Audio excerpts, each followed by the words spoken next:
Patuloy ang pangongolekta sa sako-sakong basura na naiwan sa mga kalsada ng Metro Manila matapos ang salubong sa bagong taon.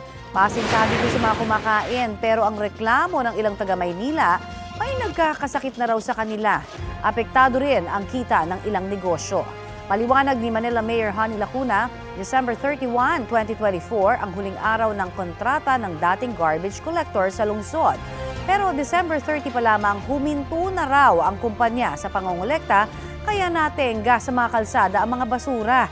Simula January 1, 24 oras naman daw ang operasyon ng bagong garbage collectors.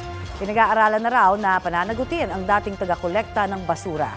Ang mga health center naman nakahanda raw na tulungan ang mga nagkakasakit ng residente. Bukod sa Maynila, may mga namataan ding tambak ng basura sa Quezon City nitong mga nagdaang araw. Nakolekta na raw ang naipon doon.